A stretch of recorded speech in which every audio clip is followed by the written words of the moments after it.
If you are just stepping into the world of FP&A, you are probably wondering where to start. What skills are the most important? Which tools should you learn? And how do you stand out in a highly competitive field? Whether you are a fresh graduate or transitioning into FP&A, this video is right up your alley. So we are walking you through the step-by-step checklist that will help you kickstart your journey in FP&A. By the end of this video, you will have actionable steps to build a strong foundation and stand out as a futuristic FP&A professional. So grab a notebook and let's get started.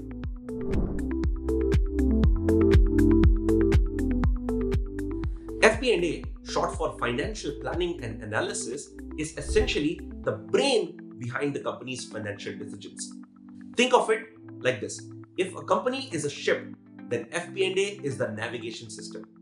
It helps leadership steer towards the goals while avoiding obstacles.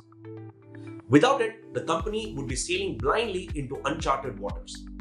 So what exactly does this role involve? It is a mix of financial planning, forecasting, and analyzing data to ensure the company is heading in the right direction. For example, imagine your company wants to expand into a new market. As an FP&A professional, you would create a budget to outline the resources required. You would forecast potential revenue from the market and analyze risks like competition or economic conditions.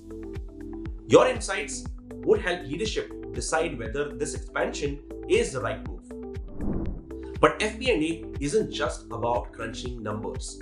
That's only part of the equation. Collaboration plays a huge role too.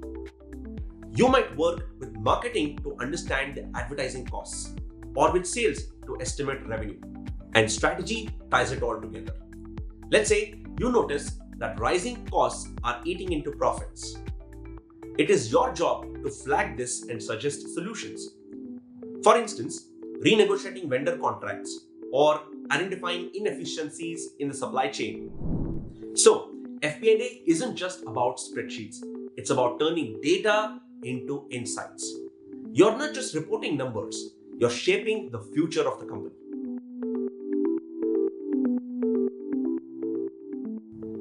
So, what are the key skills that you need to thrive in FP&A? Let's break it down into three essential areas. First, analytical thinking. In FP&A, you are constantly working with data, but it is not enough to just look at the numbers. You need to dig deeper. It's about recognizing patterns, trends, and connections that aren't immediately obvious. For example, if expenses are steadily increasing over a period of time, it's not just a red flag, it is an opportunity to figure out why. Maybe operational inefficiencies are driving up the costs, or perhaps the vendor prices have increased. Either way, your job is to analyze the data and recommend actionable steps like streamlining processes, renegotiating contracts, or rephasing some of the expenses, and so on. This ability to find meaning in the data is what matters and what makes analytical thinking such a cornerstone of FP&A. Second is communication. Now, this skill may surprise some people because they assume FP&A is all about numbers. But let me tell you, it is just as much about storytelling. Think of it this way. You're often presenting your findings to people who do not have a financial background, like department heads or senior leadership. They rely on you to explain what the numbers mean and, more importantly, what they should be doing about it. Let's say the sales team has exceeded the targets for the quarter. That's great, right? But what if the costs have increased disproportionately, eating into the profitability? As an FP&A professional, it is your job to present this in a way they understand. Hey, we are growing sales, but we need to keep a check on the expenses to protect our margins. Your ability to communicate that insight effectively is crucial. And finally, the third is problem solving. FP&A isn't just about pointing out the issues, it is also about finding solutions. For example, let us say sales have been consistently declining for past 3 months. It is not just enough to report this trend. You need to dig deeper and look at the factors like market conditions, pricing strategies, or even customer feedback. From there, you might suggest specific actions like adjusting prices to stay competitive, increasing marketing efforts, or introducing loyalty programs to improve your retention. Problem solving means going beyond data and thinking critically about how you address these challenges, and that's what leadership values the most. So these are the big three: analytical thinking, communication, and problem solving. They are not just buzzwords, they are the foundation of what makes FP&A professional effective. The better you develop these skills, the more you stand out and add value to your role.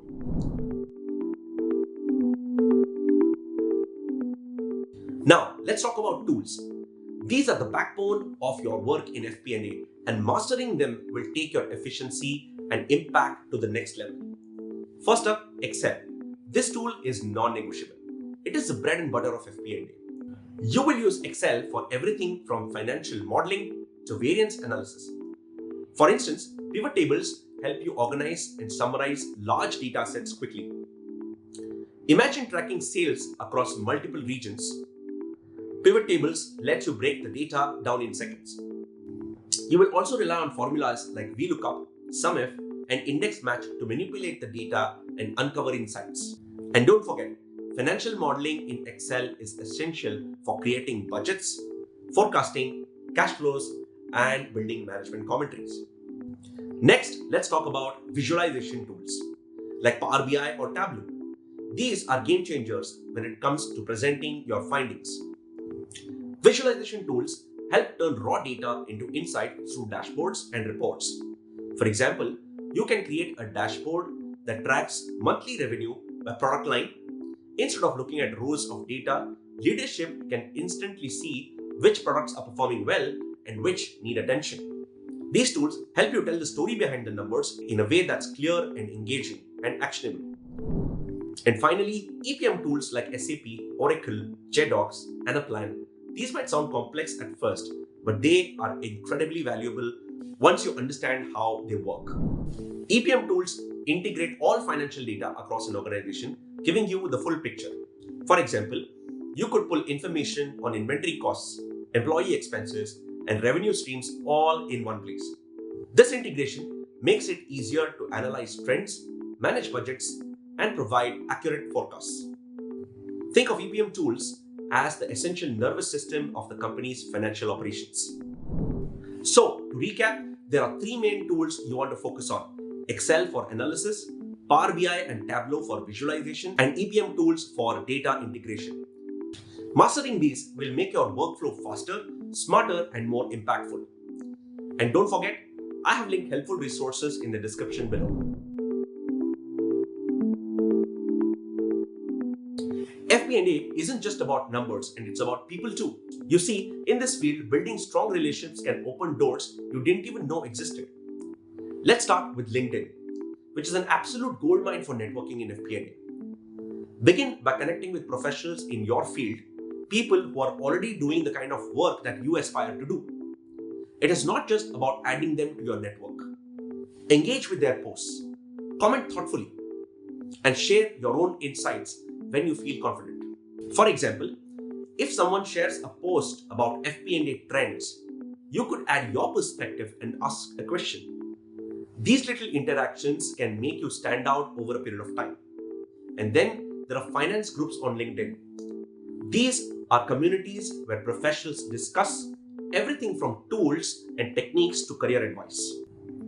Joining these groups gives you a chance to learn from experienced professionals and stay updated on what's happening in the field. Plus, they're a great place to find opportunities and job postings, webinars, and even mentorship connections. Speaking of mentorship, let me tell you, it is a game changer. Find someone who walked the path you want to take. It would be a senior FP&A analyst, a manager, or even a CFO. A mentor can provide you with guidance, share real-world insights, and help you navigate the challenges of the role. For instance, they might give you tips on how to approach your first budgeting cycle, or how to present insights effectively to your leadership team. And here's the thing, mentorship isn't just about advice. A good mentor can also open up career opportunities you might not even consider, whether it is a recommendation for a role or an introduction to their network. So, to sum it up, start by networking on LinkedIn, join finance groups, and don't underestimate the power of finding a strong mentor. Relationships in FP&A is often as important as technical skills, so invest time in building them. You will thank yourself later for this.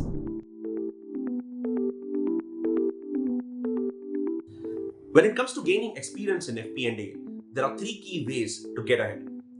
First, internships.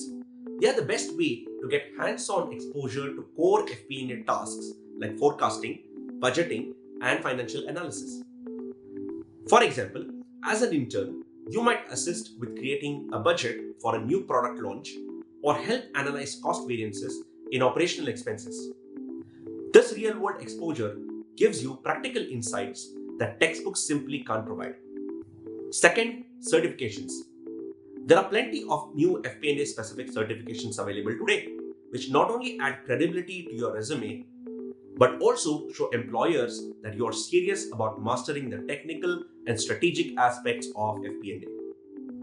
These certifications cover everything from advanced financial modeling to scenario planning to storytelling skills that make you stand out as a strong candidate. Third, volunteer for cross-functional projects at your current job. Even if you're not in an FP&A role yet, you can still gain valuable experience by participating in projects like budget planning or cost analysis. For example, if your company is organizing a team event or planning a new initiative, offer to handle the budgeting or expense tracking for it. These opportunities allow you to build transferable skills and show initiative. So, these three approaches, internships, certifications, and cross-functional projects, are your stepping stones to building practical FP&A experience.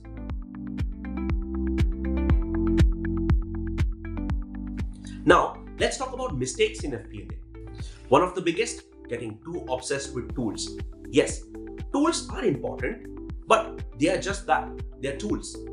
What really matters is focusing on bigger picture and understanding the story behind the numbers. Another common mistake is working in silos and relying only on yourself. Collaboration is absolute key in FP&A. You need inputs from departments like sales, marketing, and operations to get complete view of the business. And finally, don't underestimate the importance of soft skills. Being a great FP&A professional isn't just about crunching numbers. It is about being a communicator and a team player. Avoiding these mistakes will help you not only do your job better, but also make a bigger impact in your role. So there you have it, a complete checklist for starting your FP&A career. Remember, it is a journey and every step you take builds your future. If you found this helpful, hit the like button and subscribe to the channel for more FP&A tips and career advice. And if you're ready to dive deeper, check out our FP&A courses on the FP&A Professional Institute's website. Link is in the description. It is packed with everything you need to succeed. Thanks for watching, and I'll see you in the next video.